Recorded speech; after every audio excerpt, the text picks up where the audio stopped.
I don't think a lot of people realize how the senior games helps. Well, I mean, my kids are grown. They don't need me. And this gives me an opportunity to have a lot of fun and not be sitting at home alone. And that's true of so many of us and in all the sports, especially after people retire. But I think the biggest category is in the 70s now, because once they've retired, they can play all these games. I see. So it gives you all of this opportunity. Oh, the 70s is much tougher than the 50s. Because really? The 50s are still working. Oh, yeah. I did not know that. Oh, numbers wise, it's just thousands of people who are older.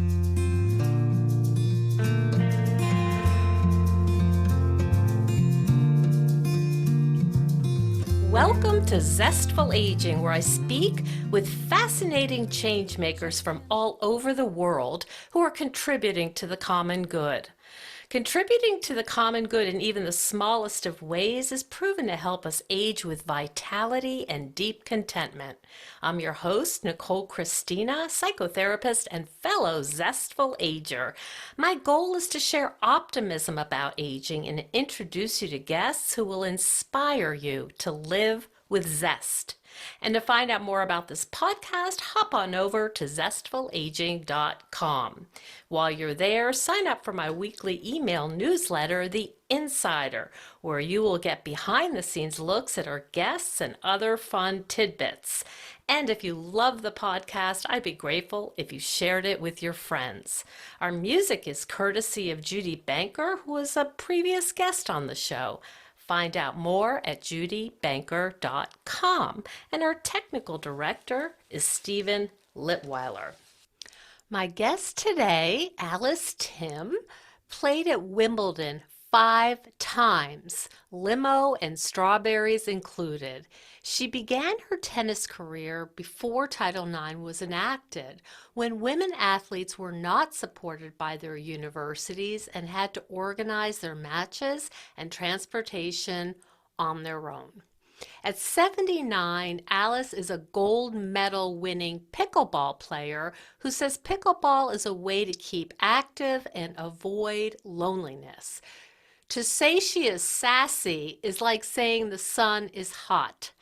Funny, body, and a straight shooter, Alice says that at this age you can either talk about your bowels or hit a ball.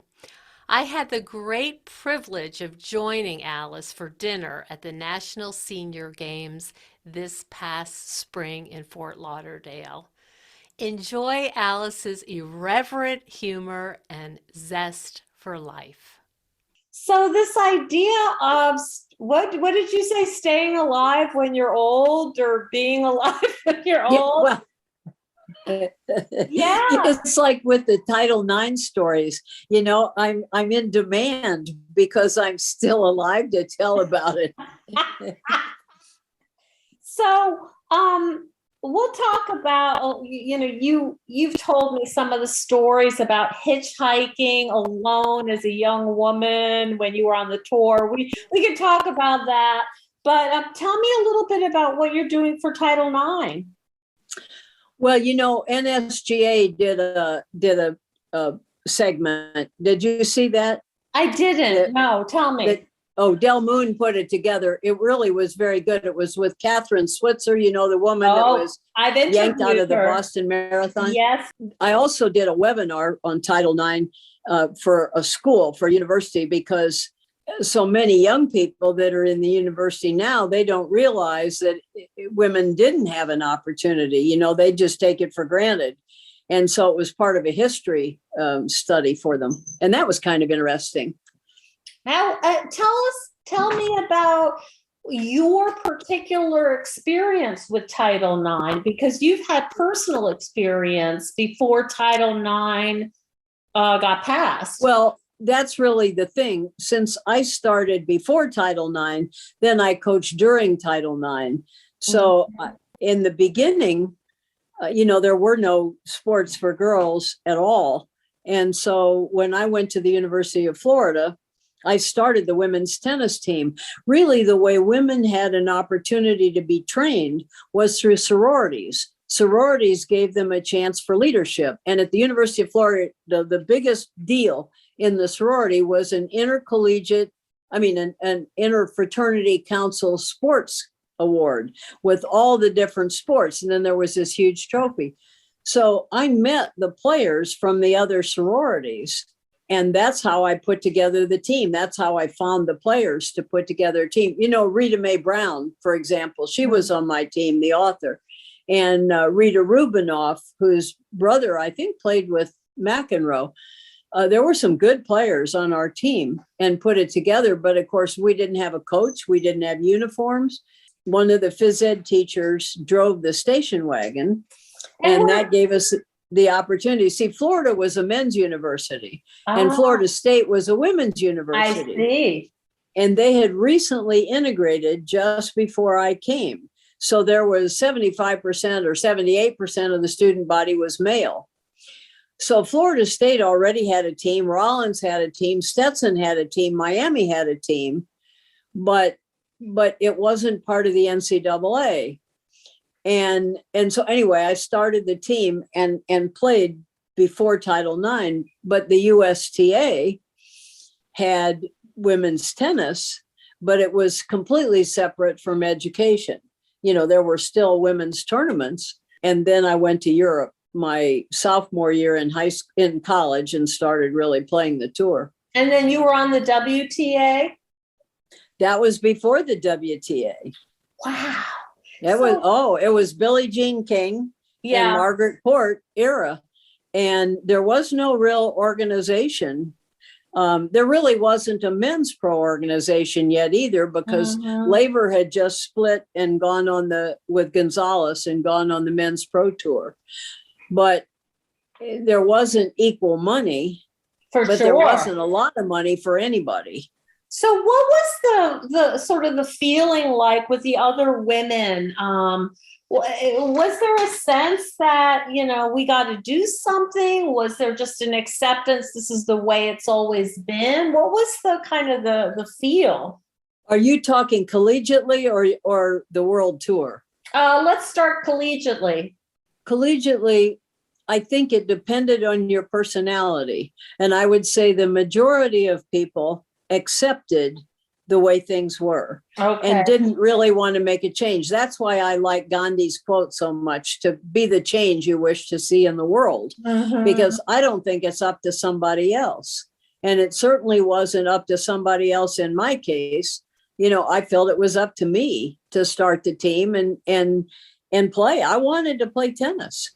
And, there wasn't any basketball. And of course, this was all at the same time of the civil rights movement. There were no Black students at the University of Florida when I went. And so civil rights and women's rights kind of paralleled at that time. That's right. And I guess you could say it benefited everybody. Yeah. But there again, like Rita Mae Brown supported civil rights, and the University of Florida threw her out of school. So if you did support these things, you risked problems. But then if you didn't, it would never have happened. So how did your family feel about you being a bit of an outspoken athlete? Well, people don't believe this, how different it was. But without cell phones, I was 962 miles away from home. My parents didn't know what I did. I did not call my parents in 4 years of undergraduate school because it was long distance and my dad thought it was too expensive. So once my parents sent me to school, I was 17 years old, and it was up to me to make my own decisions. And in high school, you were obviously playing. I wasn't allowed to play. There were no sports, and I wasn't allowed to be on the men's team. So I had to play on the public park courts. And I did. I had the opportunity to play, but there was no coach. There was no support from the school whatsoever. So how did this work? You discovered you loved the game, and you wanted to excel. So you found other people to hit balls with you? Well, there were plenty of players, and, because all the guys had a team.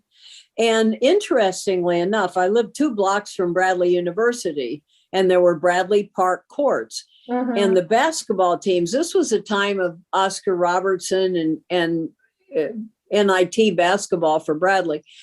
And they would have the basketball players like Billy Joe McDade, Joe Billy McDade, Bobby Joe Mason. They would have them come down and work on their footwork by playing tennis.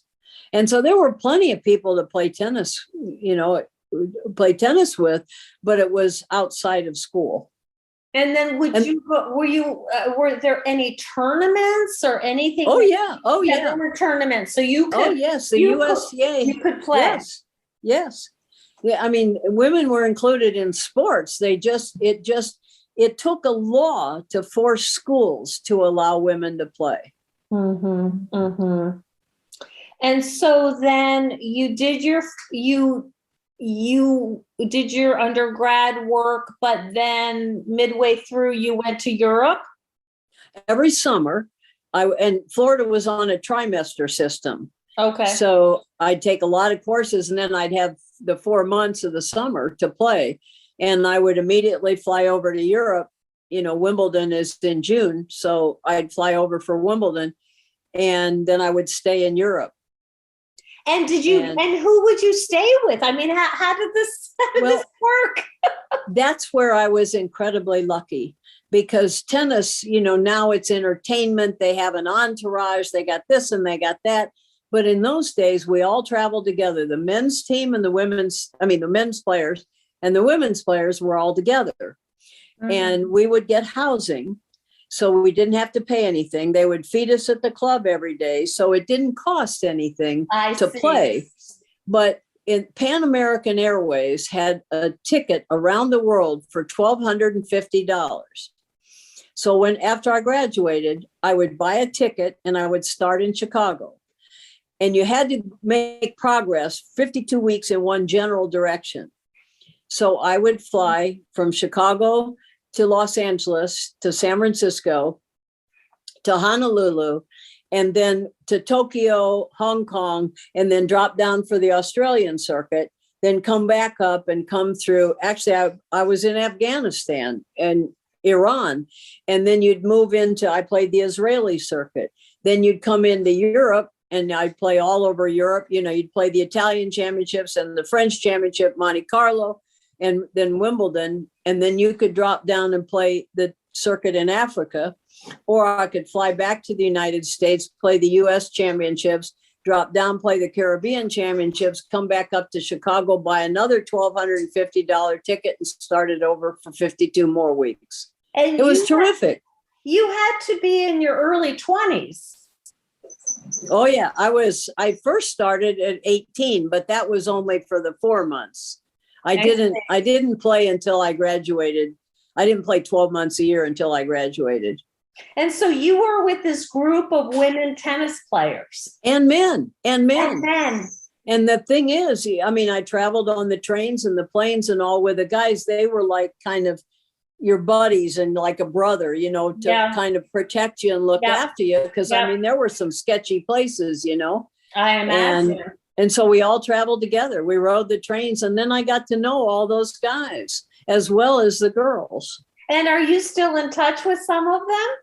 Oh, my good friend in Australia that I played for my first qualifying for Wimbledon is still one of my best friends. And so some I have lost track of, and language is difficult because not a lot of Americans did it. It was mostly overseas players. Of course, the Australians spoke English, but it was fun. And they're still friends. I still go back to Kenya every chance I get. I haven't been able to with COVID, but I still stay with the same people I stayed with in 1965. What a beautiful opportunity tennis gave you. Oh, it was incredible. I can't thank tennis enough. It was a fantastic life. And sometimes, I stayed in like the Palace hotels in Switzerland. And, sometimes I stayed in places that were $9 a week, It was just terrific. I really stayed in a place that was $9 a week. Oh my goodness. And your parents, again, with the communication. I didn't talk to my parents for 52 weeks. I wrote them letters, but there weren't phones like there are now. Right. Could they watch your progress on the tour at all? Well, sometimes it was televised, like Morocco was televised. There were some places that were, of course, Wimbledon was and all that. But, for the most part, it was kind of that movable feast of Hemingway's, you were on your own. But you were with a whole bunch of people who wanted to party and have fun. The Australians, you danced every night, you ate dinner in the club, you met kings and queens and all the people who ran these countries. It was terrific. And I did a State Department tour where I went all over Latin America as a goodwill tour for tennis. And that was great fun. I mean, there were lots of opportunities, but none of them had to do with education, and until Title IX. Were you a singles and doubles player? In those days, you played everything, singles, doubles, and mixed. And there again, it gave you opportunities to get to know, like I won the Canadian Nationals with Owen Davidson from Australia. So you had an opportunity to get to know people from all over the world. And then they would speak to their federations. Like I played women's doubles with Anna Dmitrieva, and she was Russian, and she would speak to the Russian Federation about inviting me and having me come over there. Interestingly enough, we could be real good friends behind the Iron Curtain, but they always had a guard and we couldn't talk to each other. Like in Paris, we couldn't talk. But if I was in Yugoslavia, then it was fine, because if you were behind the Iron Curtain, they didn't think that she would defect. I see. And she wasn't going to defect anyway. They just weren't smart enough to figure that out. Oh, wow. So it's just so interesting. Did you come from a big tennis family? Not really. My mother had been a ballerina and had toured Europe. But my parents, my father, I wanted to play baseball, and my father didn't think it was ladylike. And one time, Maureen Conley, who had won Wimbledon, Little Mo, had won Wimbledon and came and gave to Peoria, Illinois, gave a clinic at Bradley Park. And my dad took me, and I took one look at her and I said, that's what I want to be. And I never looked back. What was it about her that was so captivating? She was a fantastic player. She was little, like she was 5 feet tall, so I could relate to that. I mean, now tennis players are huge, but in those days, she was just fantastically good and put on this clinic. And many years later, when I was coaching, I was in Miami, and they needed somebody to give a clinic with her. And I had the opportunity to tell her. Oh my goodness. Oh, it was just fantastic.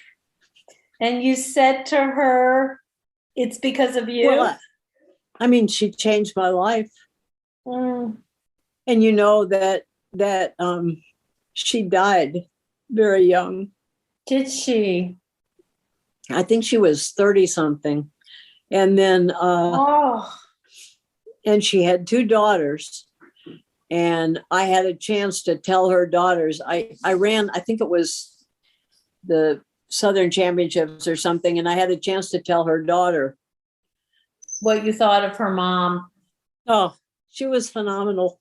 Sounds like you're talking about more than just her strokes and her technique. Was there something about her as a woman that you admired? I think you really appreciate the people who give back. I mean, tennis has a lot of people. Anyway. I know about Pam Shriver is very involved in the autistic community. I didn't know that, but I mean, she does a good job commentating. I didn't realize she was, but I mean, those are really good things that people do. And tennis sports, all sports offer that opportunity for people to really participate and do good things. Yes. When did you start getting involved in the senior games? Well, I had 3 children and my kids all played a lot of sports. So I basically took care of kids and watched their games for 25 years. And I was in a sporting goods store, and there were table tennis paddles. And this woman named Yvonne Stevenson said, "Why don't you come play table tennis with us?" And I can't remember how old I was, but you have to be 50. So I was, I guess, pushing 60. And so I went to play, and the gym, they had table tennis and they had badminton, and then eventually they had pickleball. So I just play them all because it's so much fun. And, now that my children are grown, I'm back on the circuit. I'm playing all these tournaments and traveling. I played pickleball in Italy and Germany, and where else did we play? Spain. It's like it's like a redo. Oh, absolutely. Back on the circuit again. It's so much fun. I love it. And, I have all these friends, and we all travel together, and we, just have a wonderful time. Oh my gosh, Alice, that sounds like a blast. We have pickleball at our, and I used to play platform tennis. Platform's fabulous. Isn't it? It's fabulous. But it's hard to find a platform tennis court. Well, I think like in New England, Yale, a lot of people around Yale had platform courts. Mm-hmm. And then I think in Virginia they play. And I think in the Chicago area. But it matters where you live, because it was really popular in New England. I love it. I'm sure it's a lot cheaper to maintain because it's just wood, right? And then painted with well, but they have heaters, Oh, I didn't know that. On the platform itself, they heat it because there's so much snow in New England. They turn on the heaters and then you can play. Yeah. And so that's what I used to play in high school. Oh, that's fun. And so you discovered table tennis, and you told me earlier you were a little disappointed you couldn't play 4 sports at the game. Well, the senior games only let you play 2. So I can't play badminton this year, and I'm so upset, but they just, they won't change. I keep asking. Mm-hmm, mm-hmm. So how does badminton work? Do you you have a partner that you're always playing with? Yeah. Yeah, she's British and she's good. And she's coming out? No, well, she's playing, but I had to get her somebody else because I couldn't play 3 sports. But now in the state, I can play 3 sports. Okay. It's only nationals that restricts you. Okay. What's it like for you going to the national games? What's the vibe like for you? Well, I think once you've been and you have all these friends, it's just terrific. We all meet and have dinner and room together, and it's a wonderful connection. I don't think a lot of people realize how the senior games helps. My kids are grown, they don't need me, and this gives me an opportunity to have a lot of fun and not be sitting at home alone. And that's true of so many of us, and in all the sports. The other thing is it's really multicultural, because badminton is primarily Asians. So you get to have learn Chinese and Indian and Pakistani and Laotian and a whole different cultural experience. There are a lot of Chinese that play table tennis. Yes. And, for the Huntsman games, they come over from Europe. So the Germans come, the Swedes come, and you have that opportunity to see from their perspective. Mm-hmm. And pickleball is primarily American, but we've gone over there and played. So I don't know anybody who hasn't really benefited by the senior games, and they run it correctly. They do it by age, so you don't get thumped by somebody 20 years younger, like in pickleball now, they don't recognize age, and the senior games great. Does. No, you don't want to be playing somebody 30 years old. No, that's the thing. I don't know if it's because they don't have enough players, but they don't ask for your rating. So you can get thumped, even though you're the same age. Well, and the rating is all made up anyway. So you can rate yourself whatever you want to be. So that's bogus. Okay. And then when you play doubles, there's no rating for doubles. I always say if I were playing Roger Federer and they hit every ball to me, then they rate Roger. it makes no sense at all. So do you go for the whole time, and do you go and watch other events? Well, it depends on the schedule, but they don't tell you the schedule early enough. So this year I have to spend 3 weeks because I have pickleball the first week and then table tennis towards the end.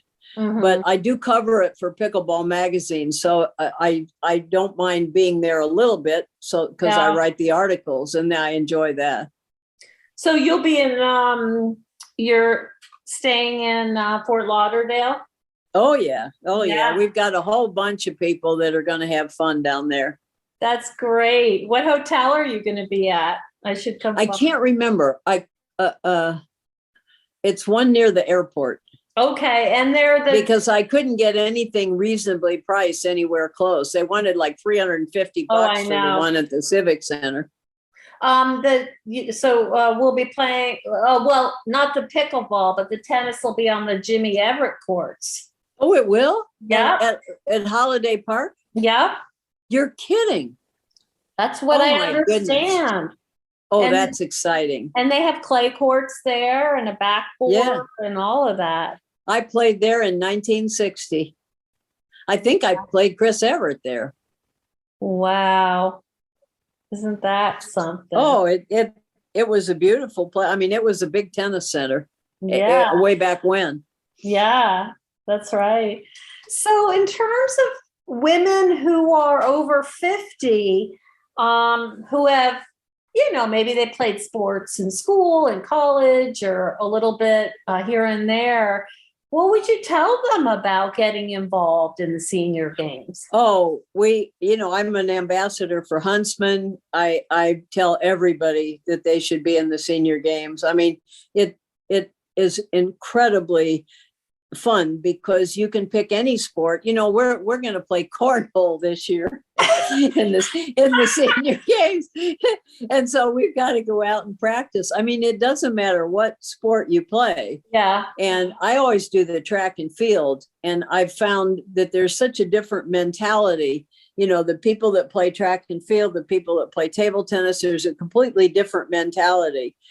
And you learn a lot about sports that you didn't have a chance to compete in. I mean, I never threw the javelin until I was like 65 or 70, but I've learned a lot to be able to appreciate the Olympics in things in which I really am not, trained to do. So they're all fun. And the people in track and field are really good sports. Yeah, I mean, it's very interesting, the character. I found like even in Portland at the Empire Games and also Albuquerque, there's such a vibe there of enthusiasm and joy. It's even hard to describe the sense of community. And supporting each other is terrific. And, some of the people have had health problems. Sure. There's travel issues, there's all kinds of things. And I find that people are really very supportive. They're also really competitive, and not everybody is terrific, but I think for the most part, people appreciate one another and the effort that everybody makes. Are you training a lot? Is that something that's part of your daily life, or? I think you have to. Okay. And I'm not a person who exercises for my health or anything like that. I just like to play. And, today's Wednesday, so it's table tennis. Tomorrow is pickleball. Friday, I chainsaw. Every day there's something. I'm sorry, did you say chainsaw? Yes. Because I run a farm. Tell me what that means? Well, we run a farm, and so we've got to. I have a guy who helps me, and he can do Fridays. So Friday, that's special. But all the other days, I do something in the sport department. But that's another thing about the senior games. It does get people much more active than they would be otherwise. I mean, I could play table tennis every single day here. And pickleball every single day. Mind you, if it rains, we have to go indoors. And so it's more restricted time-wise. But just think of all the people that wouldn't be doing anything, especially after people retire. But I think the biggest category is in the 70s now, because once they've retired, they can play all these games. I see. So it gives you all of this opportunity. Oh, the 70s is much tougher than the 50s, because the 50s are still working. Oh, yeah. I did not know that. Oh, numbers wise, it's just thousands of people who are older. That's what they want to do. They want to be on the court. Yes. And with thing. tennis, I mean, remember Dodo Cheney? She was still competing in her 95s. So, I mean, it becomes a lifestyle. Tomorrow we've got a match against a team down in Jasper, Georgia. And, it's fun. It just has brought so much depth, it sounds like, to your life. So many parts. Oh, absolutely. The social, the active, the learning, the reason to get up in the morning. Oh, absolutely. I mean, and I'm not the only one. There's a whole crowd. The thread dings at 6:00 in the morning about who's going to play where. That's so great. Yeah, I have that on my text. It's always about who's playing, who can play, and especially when the weather gets nicer. Yeah. And tennis is a little more restrictive because you tend to pick the people that you want to play in the group.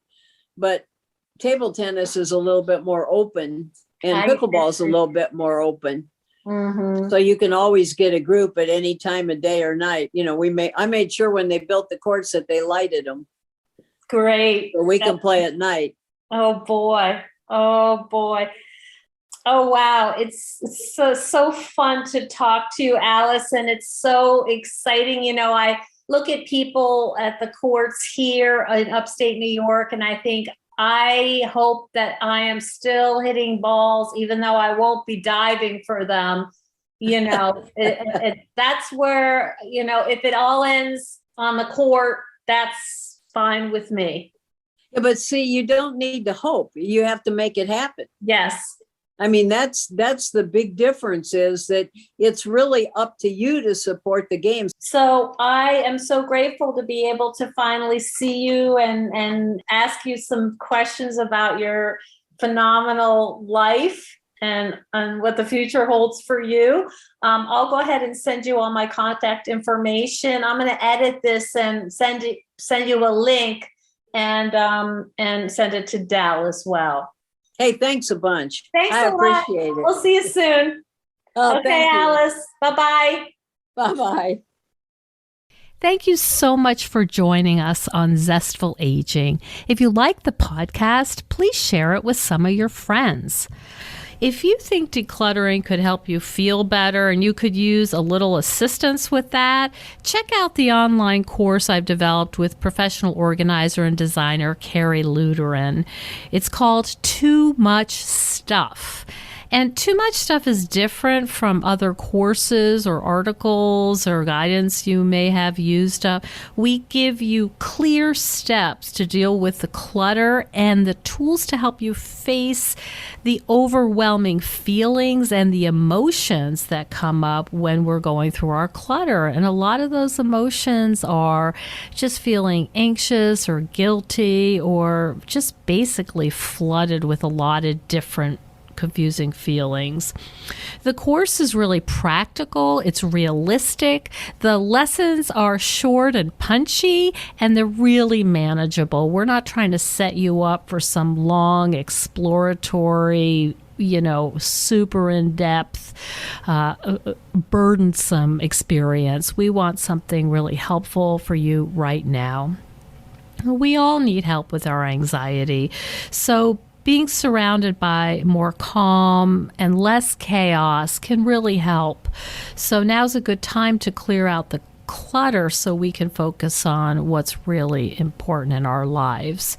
So find out more at zestfulaging.com. You'll see more about this under the web courses tab. If you have any questions, just shoot me an email at zestfulaging @gmail.com. Thanks so much. And stay tuned next week for another interview with a fascinating and inspiring guest.